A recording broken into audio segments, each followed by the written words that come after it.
थानासा क्षेत्र की रहने वाली एक पीड़ित युवती उसकी मां की मौत के बाद हत्या की रिपोर्ट दर्ज कराने की मांग को लेकर पुलिस अधीक्षक कार्यालय पहुंची। यहां उसने एक शिकायती पत्र दिया है। जनपद मैनपुरी थाना औछा क्षेत्र की रहने वाली पीड़िता कुमारी संध्या पुत्री हवलदार सिंह निवासी नगला आंध्र ने पुलिस अधीक्षक कार्यालय पर एक शिकायती पत्र दिया है, जिसमें उसने बताया है कि 29 अगस्त के दिन उसकी मां विमला देवी दिन के समय करीब 3 बजे खेत पर गई थी।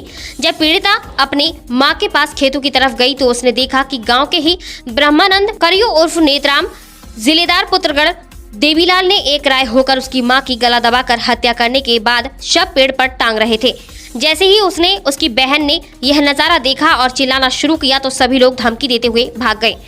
पीड़ित युवती ने शिकायती पत्र में यह भी बताया है कि 28 अगस्त के दिन सभी लोगों ने बुरी तरह मारपीट की थी, जिसके बाद इस बात की धमकी दी कि हत्या कर देंगे और उक्त लोगों ने हत्या कर दी है। पुलिस ने सबका पोस्टमार्टम तो करा दिया है, लेकिन रिपोर्ट दर्ज नहीं की है। फिलहाल पीड़ित युवती ने रिपोर्ट दर्ज करने की मांग की है।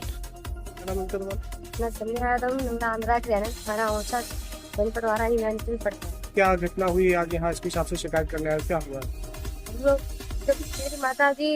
हम माता जी छोटे छोटे बहन भाई 4 बहन भाई हैं। माता जी की मेरी पिताजी हमारे पहले ही एक्सपायर हो चुके हैं तीनों, तो हम लोग गुजारा कर रहे थे। मेरा कोई है नहीं और कोई हम लोग ही रह रहे थे। तो गांव के जो विरोधी लोग हैं गांव के, पहले हमारे पास उनके एक भाई साहब बैठते थे, काम करवा देते थे। तो वो काम करवाते तो जबरदस्ती भी आते थे।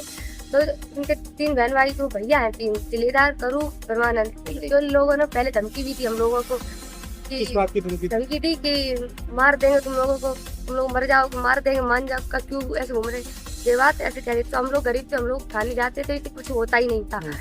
कोई इतने दमांग लोग हैं, उनकी आज कोई ना ही कहने के लिए तैयारी नहीं है। क्या हुआ क्या फिर हम 29 तारीख को स्कूल चले गए।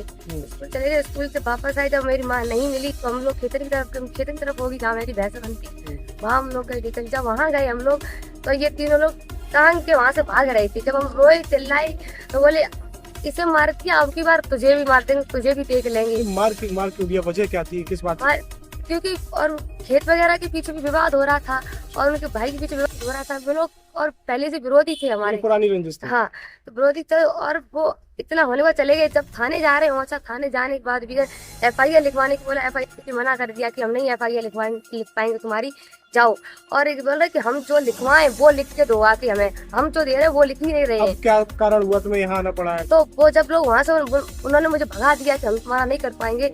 मेरा इतना सब कुछ होने के बाद भी आज वो लोग खुले आम घूम रहे हैं। उनके पास ना ही कोई कार्रवाई की जा रही है, ना ही सुन रहे हैं, कोई सुन नहीं रहा है। तब हम यहाँ आए हैं, कोई सुन ही नहीं रहा है। हम चाहते हैं हमें न्याय मिले, वो लोग जेल जाएंगे, उनको जो सजा मिलनी चाहिए उन्हें। और हम लोगों को, हम 4 बहन भाई हैं, मेरे पास छत तक नहीं रहने के लिए कोई नहीं है, बाप है नहीं, माँ भी चली गई। हम कहाँ जाएंगे? कहाँ कोई है सुनने वाला? कोई सुनने वाला नहीं। तो हम लोगों को न्याय तो मिलना ही चाहिए ना, हम कहाँ जाए? अब जब माँ बाप तो है नहीं, सुनेंगे नहीं, जब कानून भी नहीं सुनेगा तो कौन सुनेगा मेरी? कहाँ जाए हम लोग?